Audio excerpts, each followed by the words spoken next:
雲一つないむき出しの空から降り注ぐ陽光が車内の暗さに慣れた目に柔らかく染み込んでくる。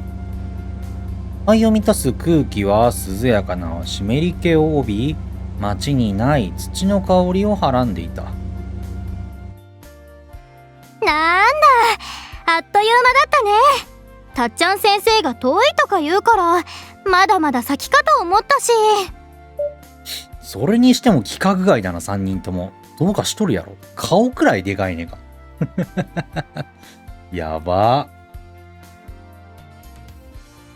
おいおい、高速使って1時間半を近いとは言わないだろ。愛知県なんかな、ここは。そう？早朝に出たからまだ午前中だし、こんなものだと思うけれど。私も本を読むのにちょうどいい時間でしたかね。すごいな。車の中で本読んで、酔わんのか。いずれにせよ、お疲れ様ね、運転手さん。俺だけが地元出身じゃないせいか、どうもこの辺の感覚は噛み合わないな。まあ1時間半はすぐだよね。むしろちょっと短いくらいだ。ちなみに俺は海岸にいた頃も都会にしか住んだことがない。そのせいか意外がられることもあるのだが、地平線まで続く荒野のハイウェイをアクセル全開でかっ飛ばすなんて真似は一度もしなかった。素直に飛行機を使った方がはるかに早いしな。しかしサキはよく車で本を読んでいて酔わないな。そんなに面白い小説なのか？背表紙に書かれたタイトルがちらりと見え、語尾がかすれてしまう。まさか。ほい？ひょっとして先生もご存知でしたか？実は私、桜坂クリスの大ファンなんです。前にその話せんかったっけ？あれ？個人ルートやったっけ？共通パートじゃなかったっけ？まあいいや。昨日、本屋さんで文庫版が出てるのを見つけて、私、ハードカバーも持ってるのに、思わず衝動買いしちゃったんですよね。すごいな。ハードカバーが出とるんに、文庫本がもうすぐに出るんだ。結構間が空くようなもんだと思うけど、すげえな。へえ。その桜坂クリス先生が目の前にいるとはつゆとも知らず、サキは頬を染めながらなおも熱弁する。最近こういう作家さんは珍しいみたいなんですけど、桜坂先生は文庫化されるときよく改稿を加えられていて、しかも新しい項になるたびに文章が洗練されていって、情景が鮮やかに目の前に浮かんでくるようだし。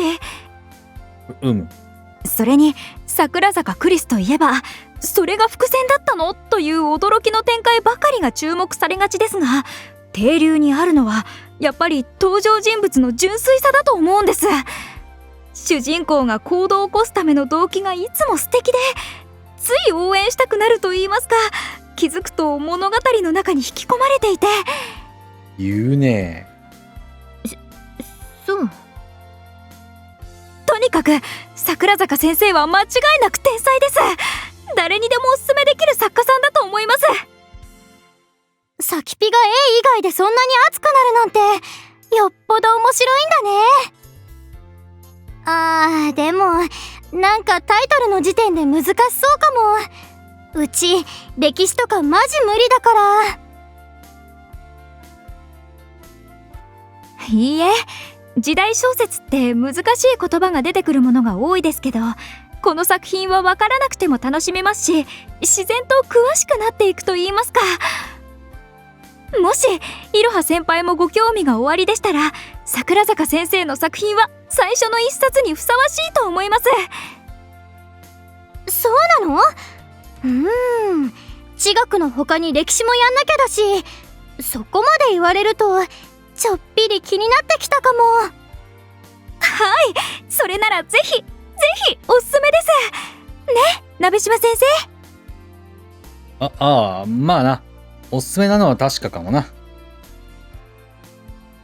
本人の前では言いたくないが、ぶっちゃけ俺もその小説でむっちゃ泣いた。まさかもう文庫版が出ていたとは。俺も後で絶対に買おう。作者の人うちらと同じくらいなんだ。帯に最年少でなんちゃら賞を取った女子高生作家って書かれてるし。その年で文学賞を取っている作家なんて大抵厄介な性格をしているものだけどね。他人の裏の裏まで読み取ってさらにその裏をかけるのは人間を観察する力が優れている代わりに人を騙すのも得意な証拠ですもの。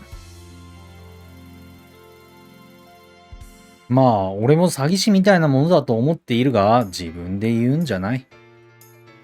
そんなことあるはずがありません。いいね。いいね。だから何も知らないサキは、非色版で真っ向から否定してくる。私はきっと桜坂先生自身、胸の中に純粋な美しい感情を詰め込んだような人に違いないと確信してます。おい、それは。確かに小説は作り話なんでしょうけど、だとしてもこの作品は優しい嘘の塊なんです。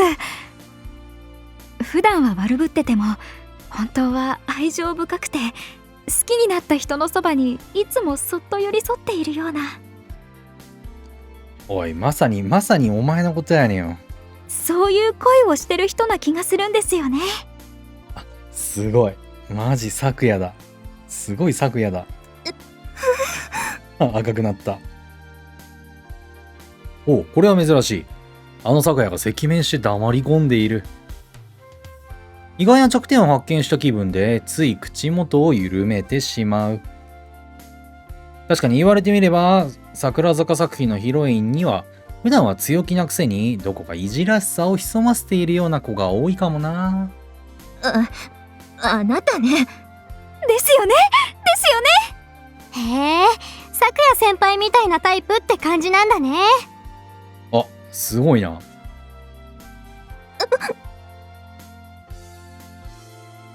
俺も咲夜が自分で言うほど悪い人間ではないのは分かっているつもりだ。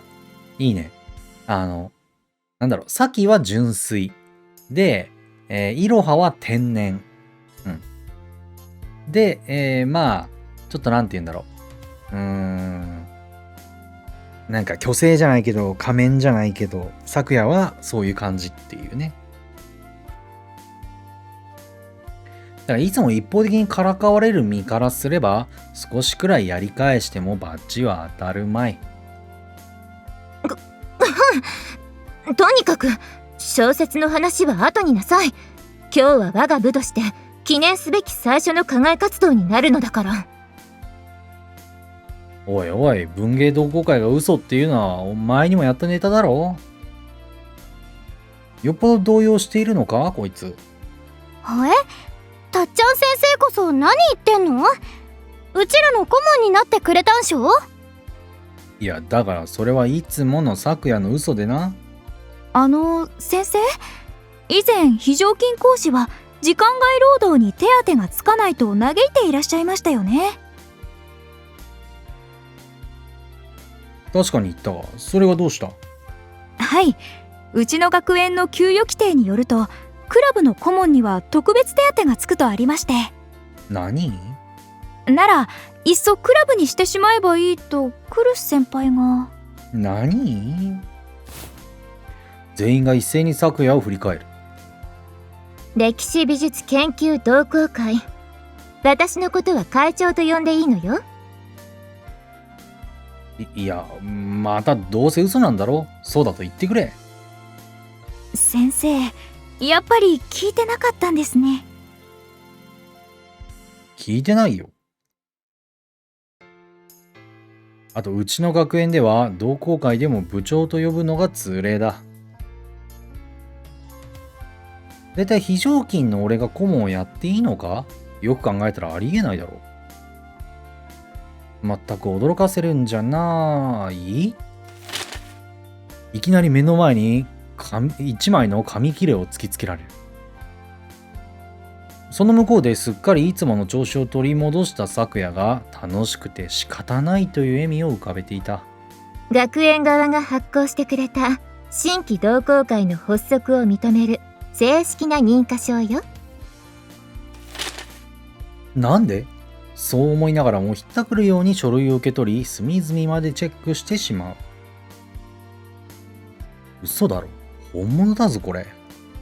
心配しなくても、鍋島先生が顧問就任を心の底から熱烈に希望されていると説明したら、教頭先生は快く特例を認めてくださったわ。お前影響力すごすぎやろ。まさかお前教頭の弱みまで握ってるんじゃないだろうな。教頭の弱みまであるいは学園に宅の寄付でもしているのか。こいつならどちらもあり得るから困る。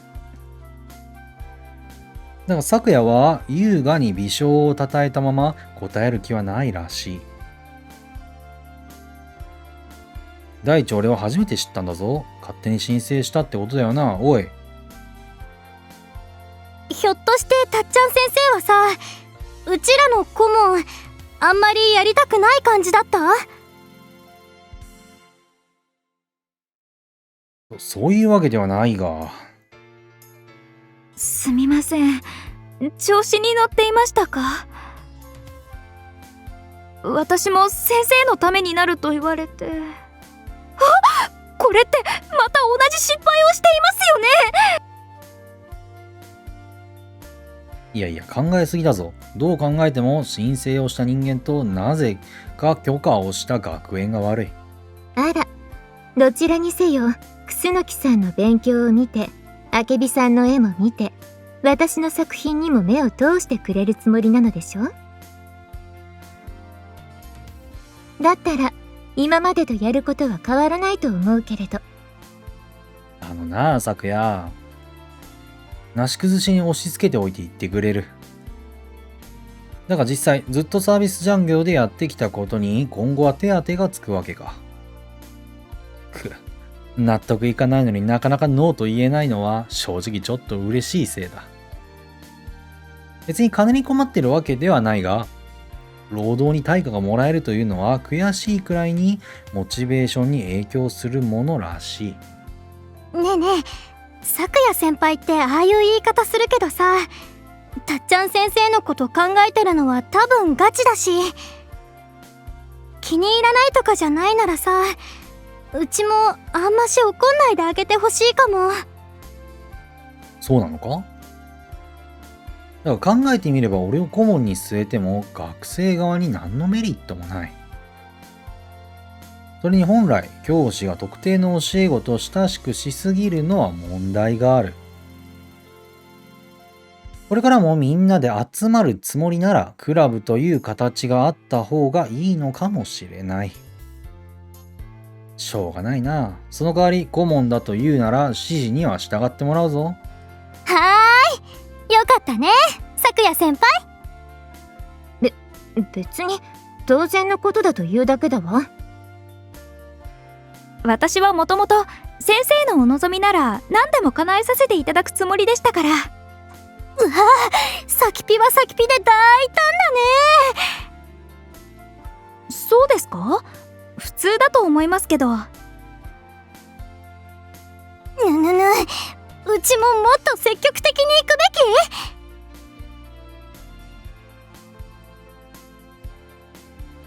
べき？おいおい、ここまで来た理由を忘れてないだろうな。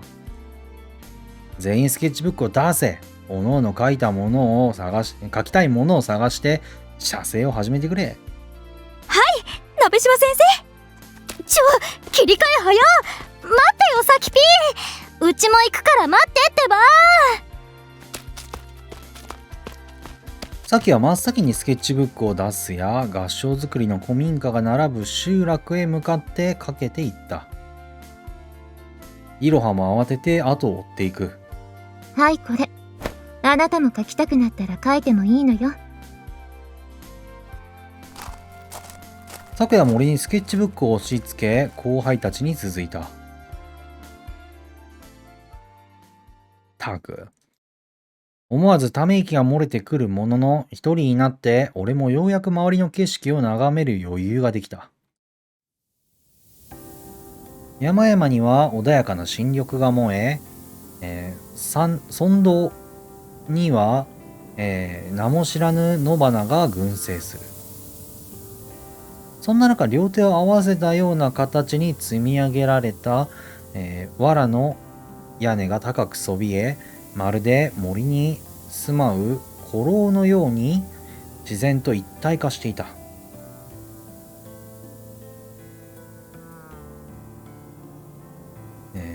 立ち並ぶ古民家群は巨大な神木のようにも見え、そのくせ人の暮らしを色濃くにじませている。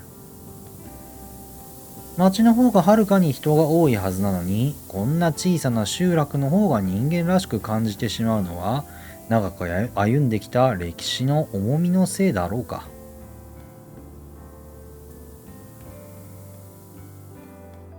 なるほど、絵になる風景だ。自分ならどうキャンバスの中に切り取るか、無意識にそう考えていることに気づいて苦笑する。まったく、スケッチブックを渡されたくらいで、何をその気になっているのやら。さて、俺もあいつらを追いかけないとな。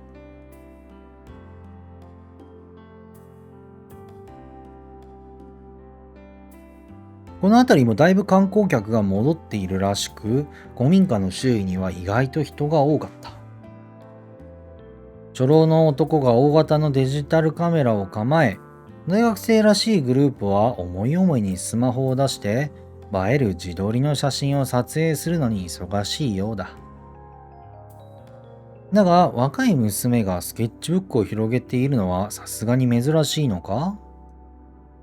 すれ違いざまにチラチラ見られる程度には目立っていた。あ、先生、遅いですよ。じっくり見て回りたくなるのはわかりますけど。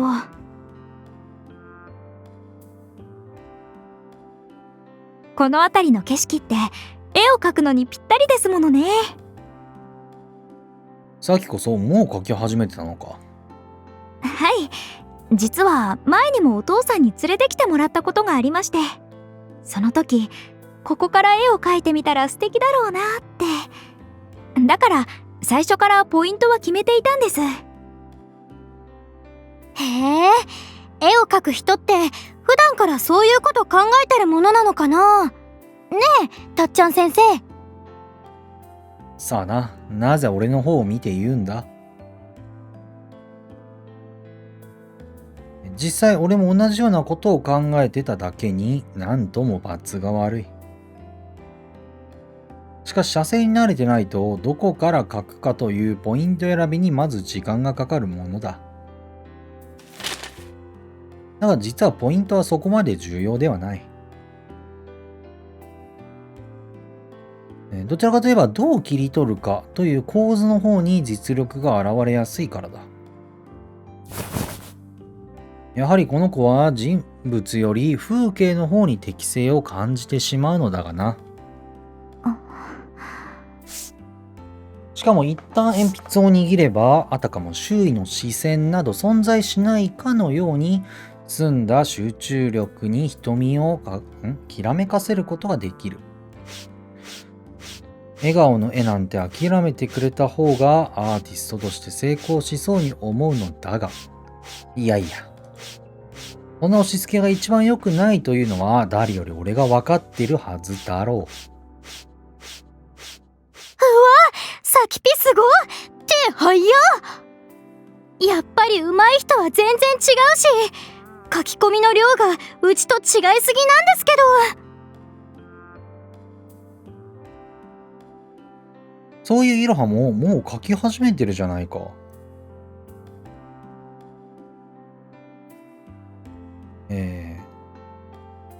今度はイロハの後ろに立ってスケッチブックを覗き込んでやる。まだ見ちゃダメだし、恥ずかしいってば。おいおい、顧問に見せないでどうするつもりだ？だいたいお前の絵も悪くないじゃないか。そうかな。先ピの絵を見た後じゃ自分でも物足りないって思っちゃうけどな。まあ子供みたいな絵なのは相変わらずだが、それは決して下手という意味ではない。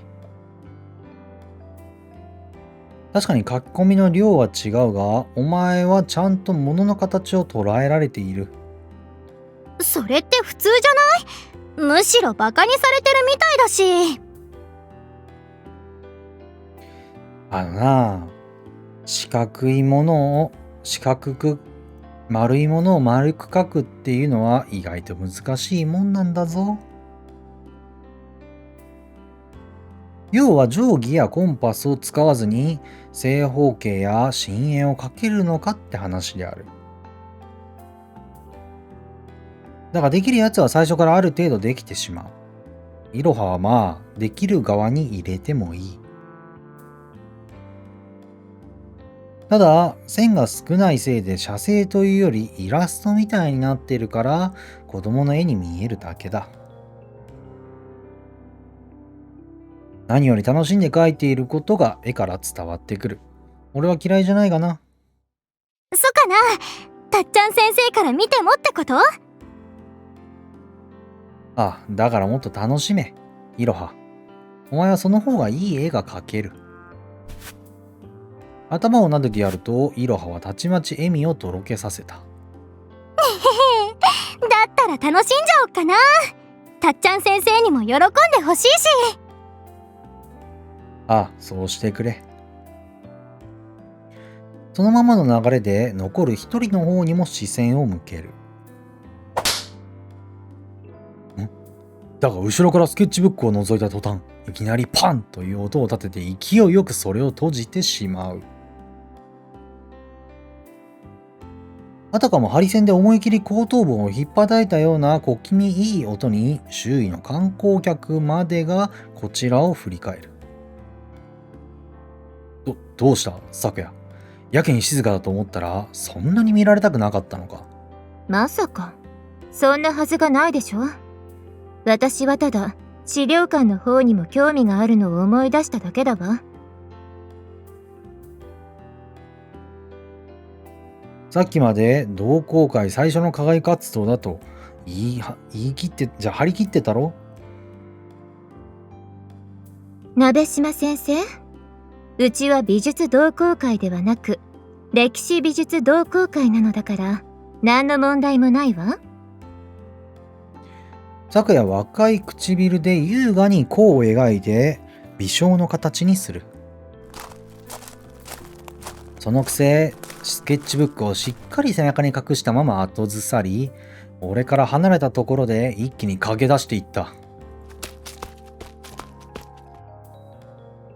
彼女の後ろ姿が観光客の中に紛れていくのを3人してポカンと見送ってしまう。実はさっき一瞬だがあいつの描いた絵がちらりと見えてしまったんだよな。そこには、幼稚園児がクレヨンを塗りたくったような大変個性的な現代アートが爆誕していた。下手すぎて画伯と呼びたくなるタイプの絵だが、それはそれで味があるものだ。たく、うまい下手ではないと言ったつもりだったんだがな。じとー。わかってないね、たっちゃん先生はさ。ねえ、さきぴ。まあなんだ二人して。おそらくですが、うまい下手ではなく、もっと単純にクルス先輩は鍋島先生にかっこ悪いところを見られたくなかったのではないかと。要は複雑な乙女心というやつか。女ってのは大人びてるようでも急に子供っぽい顔を見せてくることがあるから油断できない。どうやら昨夜にも意外と不器用なところがあるらしい。二人ともいいから自分の絵に集中するんだ。クルス先輩を追いかけないんですか？後で様子を見に行くさ。どうせ今はスケッチブックを隠すのに忙しいだろうからな。それよりもさっきも改めて彼女のスケッチブックを見下ろし、今度はなぜか物足りなさを感じてしまう。さっきよりもさらに書き込みが増し、ますますうまい絵になっているのにだ。一体なんだ？どうしてこの絵はこんなにも退屈に見えてしまうんだろ先生何か？う。いや、性格的にもサキは正しいものを正しく精密に描写するのが得意なんだろう。この子が生物画や風景画の方が向いているというのはそのためだ。あれから何度か指摘してきたおかげか、以前のように技術的な勘違いが目立つわけでもない。だというのに、俺はこの絵があまり好きではないようだ。ガタンのお偉方なら一言、君の絵はアートじゃないと切って捨てるだろう。芸術家はこの感覚的な違和感を言語化するとき、アートかアートじゃないかで表現しがちだが、学生相手にはいささか乱暴すぎる。参ったな。どうアドバイスすべきか。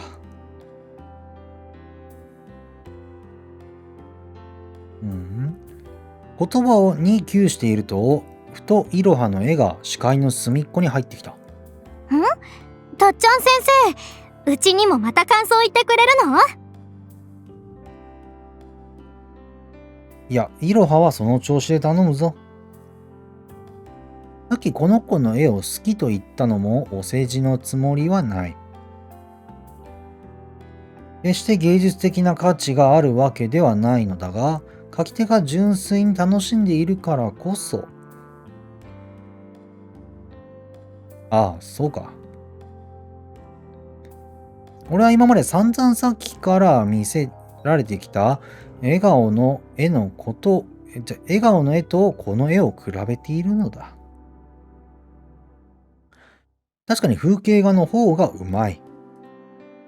でも、うまい下手ではない。自分でもそう言ったばかりじゃないか。さき、せっかく観光客もいるんだ。人物も入れてみたらどうだ？いいんですか？写生ではあまり人物は入れないものだと思ってましたけど。みんなの笑顔がこんなに溢れているんだ。描きたいものを描けばいいさ。先生、はい、どうせならたくさん好きなだけ描いちゃってもいいですよね。まるで鉛筆から羽が生えたように、たちまちさきの手がキャンバスの中を自由自在に飛翔し始めた。姿勢をよくまっすぐ伸びた背中からも鼻歌が聞こえてきそうだった。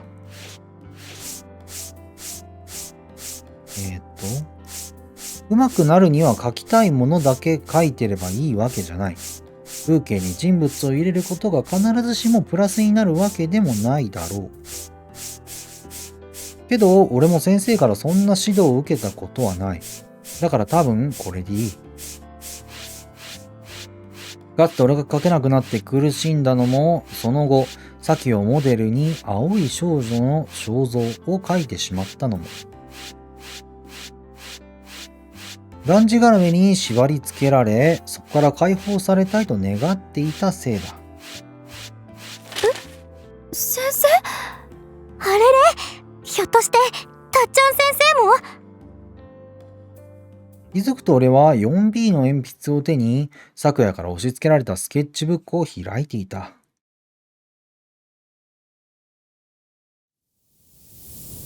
目を閉じると、風が木々の隙間を吹き抜けていくのが聞こえた。新緑の葉は鳥の羽音に似てはためきながら、まるで大地に根付いた不動の幹を離れ、空へ高く飛び立ちがたがっているようだった。これはサキが与えてくれたイメージなのか？今なら俺も飛べるのではないか。胸に灯った希望が温かな血流となって、ここいる指先に生命の熱を思い出させる。次に目を開き、鉛筆を走らせようとした時だ。鍋島の作品なんかアートじゃないね。あれは売れた絵の焼き直しばっかりしているコピー機さ。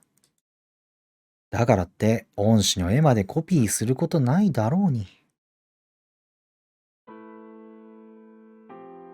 だが寸前で希望は不快な、オート感に塗り替えられた。大丈夫。大丈夫。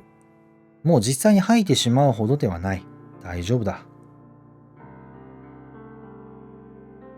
幸いすぐに発作は収まったものの、さすがにスケッチブックを開いたままにしておく気にはなれなかった。たっちゃん先生、急にどうしちゃったの？顔色悪くない？ひょっとして。いや、久しぶりに遠出したせいで疲れてたんだろう。今のうちに少し休ませてもらう。ついでに昨夜の様子でも見てくるよ。ええ。背中に二人の心配そうな視線を感じながらも、俺にもそれを鑑みる余裕はなかった。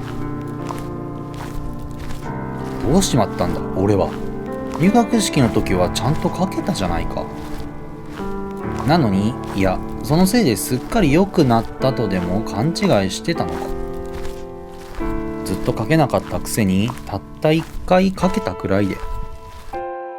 俺は古民家の影に隠れ、二人から見えなくなったところで再び目を閉じた。まぶた一枚分の暗闇に包まれるうち、少しずつ周囲から音が消えていく。代わりに記憶の泡がどうしようもなく腹の底から湧き上がってきた。もう書かないと決めていたくせに、俺は本当にどうしようもない。先生、やっぱり